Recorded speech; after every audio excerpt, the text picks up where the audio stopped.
KTV news में आपका स्वागत है। मैं माधवी। आइए नजर डालते हैं शहर की प्रमुख सुर्खियों पर।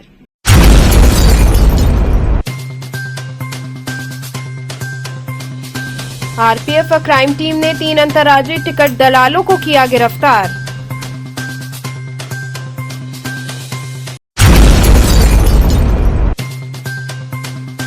आजमगढ़ सांसद धर्मेंद्र यादव ने काशी के कोतवाल बाबा काल भैरव के दरबार में लगाई हाजिरी।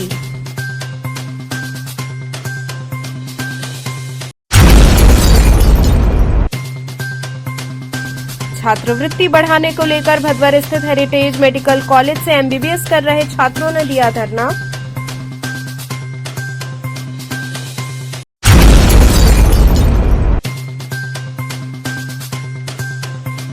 और भारत संचार निगम वाराणसी दूरसंचार जिले की बैठक हुई संपन्न। अब खबरें विस्तार से। आरपीएफ व क्राइम टीम ने 3 अंतर्राज्यीय टिकट दलालों को गिरफ्तार किया। बनारस रेलवे स्टेशन पर आरपीएफ व क्राइम टीम द्वारा अंतर्राज्यीय टिकट दलालों का भांडाफोड़ किया गया और 3 अभियुक्तों की गिरफ्तारी करते हुए 30 अदद रेलवे आरक्षित काउंटर टिकट बरामद किए गए, जिनकी कीमत लगभग 1,71,000 बताई जा रही है। पुलिस ने टिकट की हेराफेरी करने वाले 3 दलालों को गिरफ्तार किया है। बनारस स्टेशन के आरपीएफ प्रभारी निरीक्षक परमेश्वर कुमार व रेलवे क्राइम टीम के इंस्पेक्टर राजेश कुमार ने टीम के साथ 3 स्टेशन पर छापेमारी कर एक चाय की दुकान से 3 अंतर्राज्यीय टिकट के दलालों को गिरफ्तार किया है। गिरफ्तार आरोपियों में वैभव मिश्रा, निशांत व राकेश सोनकर शामिल हैं। बता दें कि ये दिल्ली, मुरादाबाद, आगरा आदि जगहों से आने वाली बसों के कंडक्टरों और चालकों के माध्यम से वाराणसी ले जाने पर उनके द्वारा मोबाइल से संपर्क करने पर तत्काल आरक्षित पीआरएस रेल टिकट प्राप्त कर 300-400 रुपए अवैध लाभ लेकर यात्रियों को उपलब्ध कराया जाता था। इसमें अधिकतर टिकट मुंबई, सूरत, अहमदाबाद के हैं। आज दिनांक को वरिष्ठ मंडल सुरक्षा आयुक्त महोदय वाराणसी श्री एस रामाकृष्णन महोदय के निर्देशन में टिकटों की बढ़ती मांग को देखते हुए आज दिनांक को Vasundhara railway colony Varanasi gate संख्या 3 के सामने स्थित चाय सियासत नामक दुकान पर निगरानी के दौरान 3 अंतर्राज्यीय अवैध टिकटों के दलाली करने वालों को निगरानी के दौरान पकड़ा गया। पूछताछ करने पर अपना नाम वैभव मिश्रा, निशांत श्रीवास्तव, राकेश सोनकर बताया। वैभव मिश्रा जो कि जौनपुर के रहने वाले हैं और 2 अन्य निशांत श्रीवास्तव और राकेश सोनकर, ये दोनों वाराणसी के ही मूल रूप से रहने वाले हैं। ये तीनों मिलकर एक साथ बनारस जो है टिकट लाकर मुरादाबाद, आगरा और दिल्ली से टिकटों को संग्रह करके बस चालकों के माध्यम से संग्रह करता था और तीनों जो है अलग अलग यात्रियों से बात करके अलग अलग यात्रियों को 1,000 से 500 रुपये लेकर उनको बेचता था और उन तीनों को पकड़कर रेलवे सुरक्षा बल पोस्ट आईपीएफ सीआईवी वाराणसी और रेलवे सुरक्षा बल पोस्ट बनारस के सहयोग से पकड़कर उनको रेलवे सुरक्षा बल पोस्ट पर लाकर नियमानुसार कार्रवाई किया जा रहा है। कुल कितने मात्रा में इनके पास टिकट पड़ी, क्या मूल्य रहा? कुल 30 तत्काल आरक्षित विंडो टिकट की बरामदगी की गई है। कितने रुपए की है? और इनकी कीमत लगभग 1,000 रुपये की टिकट बरामदगी की गई है और लगभग 6 सालों से ये सब काम कर रहे हैं। क्या इनका इतिहास पूर्व में भी इस तरह कार्य? नहीं, वो जांच में ज्ञात होगा, उसके अनुसार पता चलेगा कि ये कितने दिनों से यह काम कर रहे हैं, टिकटों के दलाली कर रहे हैं। आजमगढ़ सांसद धर्मेंद्र यादव ने काशी के कोतवाल बाबा काल भैरव के दरबार में हाजिरी लगाई।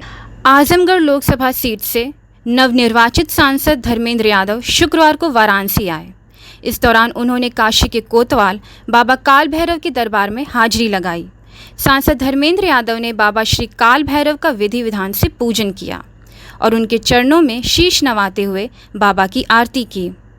महंत सुमित महाराज की उपस्थिति में सांसद धर्मेंद्र यादव ने बाबा का पूजन अर्चन कर उनका आशीर्वाद लिया।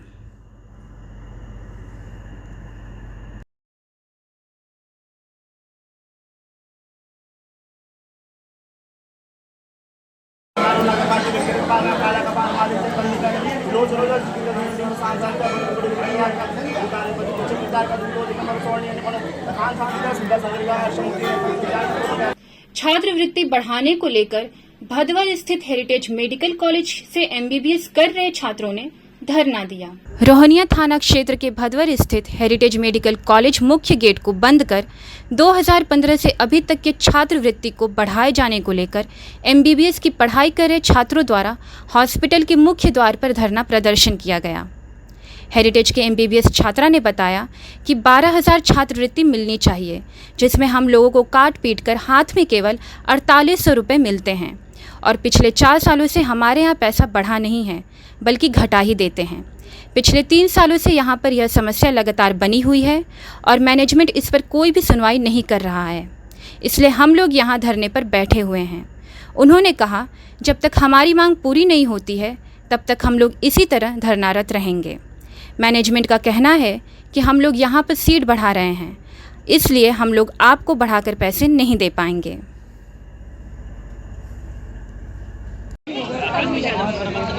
12 तारीख को पहले से यहाँ पे बैठा दे रही, कोई नहीं बैठ जाए। नहीं सर, 8 नहीं 12,000 सर।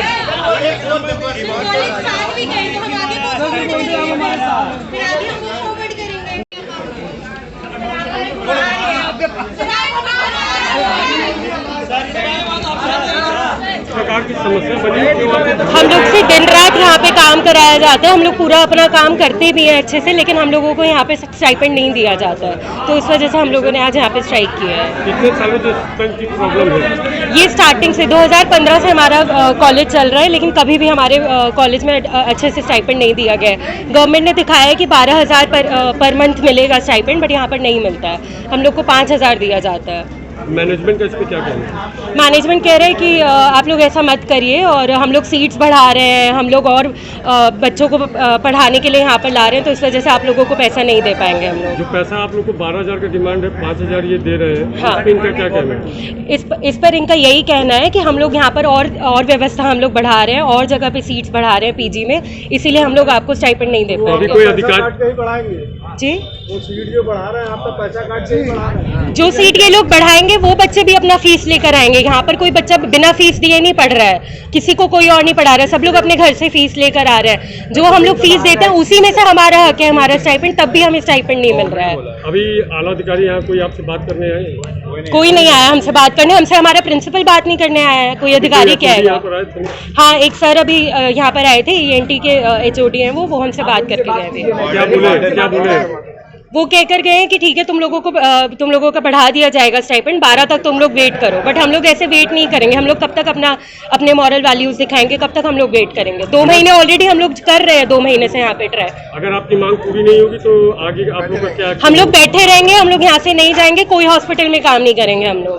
और सारे कॉलेजेस, मैं बता रहा हूँ कि सारे कॉलेजेस में यूपी में या फिर LMC के द्वारा 12,000 का रखा गया है कि आपको 12,000 मिलना चाहिए, लेकिन हमारे यहाँ पे सिर्फ 5,000 के आसपास मिलता है, उसमें भी कुछ कट के मिलता है 4800 रुपये।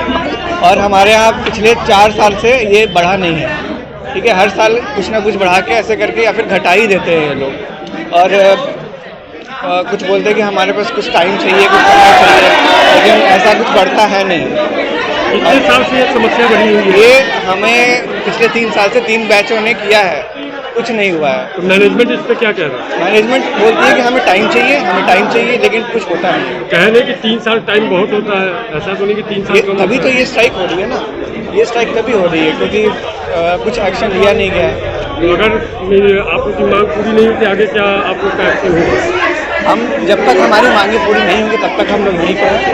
अगर 1 दिन लगे, 2 दिन लगे, 3 दिन लगे, जितने दिन लगे, हम लोग नहीं करेंगे।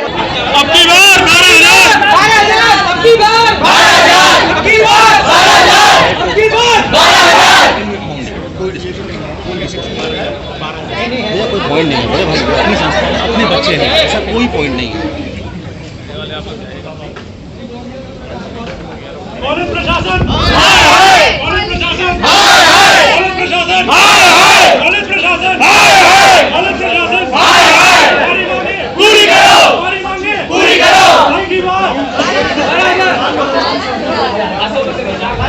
यहाँ रुकते एक छोटे से ब्रेक के लिए आप बने रहिए केटीवी न्यूज के साथ।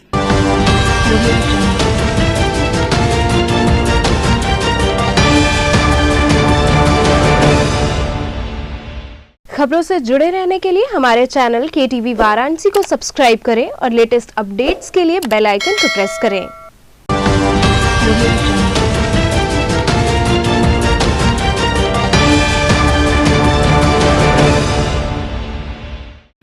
ब्रेक के बाद आपका स्वागत है। भारत संचार निगम वाराणसी दूरसंचार जिले की बैठक संपन्न हुई। भारत संचार निगम लिमिटेड उत्तर प्रदेश पूर्व दूरसंचार परिमंडल वाराणसी दूरसंचार जिले की बैठक संपन्न हुई। इस दौरान वाराणसी बिजनेस एरिया बीएसएनएल के महाप्रबंधक ने बताया कि ये हम सभी के लिए हर्ष और गौरव का विषय है कि भारत में विकसित तकनीक से भारत में ही निर्मित 4G उपकरणों का संस्थापन वाराणसी में शुरू हो गया है। वाराणसी में शहरी क्षेत्र में 2 BTS गायत्री नगर तथा तिब्बत शिक्षण संस्थान के पास लगाए जा चुके हैं, जो अच्छे तरीके से काम कर रहे हैं तथा अच्छी स्पीड के साथ ट्रैफिक कैरी कर रहे हैं। वाराणसी जिले के शहरी इलाकों में 30 जून तक टावर लगाने का लक्ष्य है, जिसे जुलाई के अंत तक 200 तक कर दिया जाएगा। कुछ और 4G उपकरण लगाने के बाद ड्राइंग टेस्ट व ऑप्टिमाइजेशन का कार्य किया जाएगा। भदोही, चंदौली, मिर्जापुर, सोनभद्र और गाजीपुर जिले के शहरी क्षेत्र में भी 4G सेवाएं 30 जुलाई तक आरंभ कर दी जाएंगी। दे रहे हैं या कई जगह इससे भी अच्छी स्पीड मिल रही है।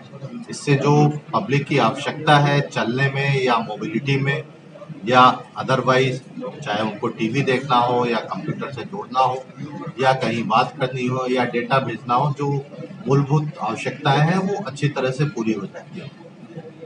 रहा जो सर्विस क्वालिटी की बात, तो 4G जो हमारे उपकरण हैं, निश्चित रूप से कि बीएसएनएल को चालू करने में या 4G सर्विसेज आरंभ करने में काफ़ी विलम्ब हुआ। अन्य कंपनियां 7-8 साल से 4G सेवाएं दे रही हैं। एनीवे, जो हम लोग के लिए ये कह सकते हैं एक गर्व की बात है कि हम लोग जो बीएसएनएल है भारत में ही निर्मित उपकरण या तकनीक से अपनी सेवाएं आरंभ कर रहा है। तो एक तरह से जो कहें आत्मनिर्भर भारत या मेक इन इंडिया, ये इसको काफी आगे बढ़ावा देगा। सर कैसे लोग अपग्रेड होंगे जिसके पास सिम जो है, सिम का क्या है? 4G सिम सेवा उपयोग करने के लिए आपके जो सिम है, ये फोन है, इसमें 4G का सिम होना जरूरी है। तो जिनके पास भी 4G के सिम नहीं है, 2G या 3G के सिम लगे हैं, वो अपना जो निकटतम रिटेलर है उसके पास पहुंच के, बड़ी सरल प्रक्रिया है OTP की, उसके जरिए अपना सिम जो है निःशुल्क बिना किसी फीस के 4G में अपग्रेड करा सकते हैं। ये बात की जाए आपका जो 4G है, इसके लिए क्या राउटर भी दे रहे हैं और उसके साथ क्या क्या प्रोवाइड कर रहे हैं? 4G तो हम लोग सेवाएं दे रहे हैं, बाकी कोशिश कर रहे हैं कि जो ग्रामीण क्षेत्र जहाँ पे लोगों के पास हैंडसेट नहीं है या सस्ते हैंडसेट की दिक्कत आती है, वहाँ पे 1-2 महीने के अंदर जो बंडलिंग स्कीम है उसके तहत मोबाइल सेट भी उपलब्ध करा सकें। बरेका में स्थित कल्याण केंद्र के पास प्राचीन शिव मंदिर के जीर्णोद्धार का कार्य प्रारंभ हुआ। बरेका में स्थित कल्याण केंद्र के पास प्राचीन शिव मंदिर का जीर्णोद्धार सामाजिक संगठन कुशवाहा मित्र मंडल बरेका राजेश कुशवाहा के द्वारा शुरू किया गया, जिससे शिव भक्तों में काफ़ी उत्साह दिखा। कुशवाहा मित्र मंडल बरेका के महामंत्री राजेश कुशवाहा ने बताया कि यह शिव मंदिर अति प्राचीन है। यहाँ सावन व शिवरात्रि तथा प्रत्येक दिन सैकड़ों की संख्या में काफ़ी भीड़ होती है। इस मंदिर में जो भी भक्त सच्चे मन से शिव जी की आराधना पूजा अर्चना करता है, उसकी सारी मनोकामनाएं पूर्ण होती हैं। राजेश कुशवाहा ने बताया कि मंदिर का गुंबद कई वर्षों से क्षतिग्रस्त हो गया था, जिसे बनवाने के लिए जयपुर से आधा दर्जन कारीगर बुलवाकर उसका जीर्णोद्धार कराया जा रहा है। बहुत भीड़ लगती है और काफ़ी पुराना ये प्राचीन शिव मंदिर है, फिर भी DLW या अन्य किसी का ध्यान इस ओर नहीं गया। श्री कुशवाहा जी का ध्यान इस तरफ गया है और इसका जो है नवीनीकरण ये करवा रहे हैं। हम तो कहेंगे भगवान इनकी मनोकामना पूरी करें, यही हमारी इच्छा है। और यहाँ पर अभी लगभग 2-2.5 सालों से मंदिर का गुंबद का टाइल्स जो है टूट गया था, गिर गया था पत्थर, तो 2-3 सालों से ख़राब लग रहा था। यहाँ पर शिवरात्रि और सावन में काफ़ी श्रद्धालु आते हैं, हज़ारों की संख्या में आते हैं। तो जब सजावट होती थी तो देखने में कुछ अच्छा नहीं लगता था, तो मैंने सोचा कि इसका जीर्णोद्धार कराया जाए। तो जयपुर से मैंने एक कारीगर बुलाया है और उस पर पत्थर लगवा रहा हूँ आज से, जिससे मंदिर की शोभा बढ़े।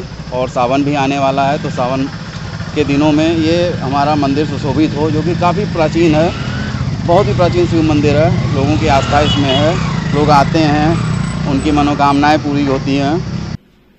तो चलते चलते पुनः नजर डालते हैं शहर की प्रमुख सुर्खियों पर।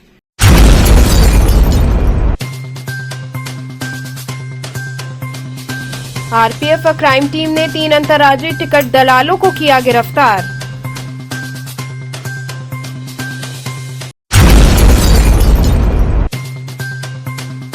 आजमगढ़ सांसद धर्मेंद्र यादव ने काशी के कोतवाल बाबा काल भैरव के दरबार में लगाई हाजिरी।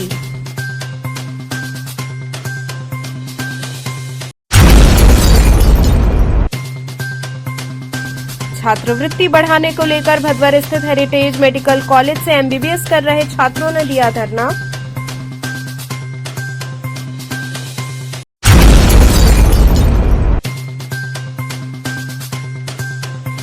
और भारत संचार निगम वाराणसी दूरसंचार जिले की बैठक हुई संपन्न।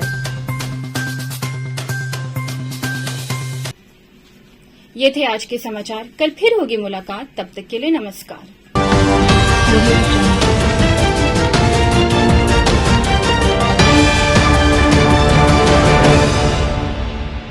खबरों से जुड़े रहने के लिए हमारे चैनल KTV वाराणसी को सब्सक्राइब करें और लेटेस्ट अपडेट्स के लिए बेल आइकन को प्रेस करें।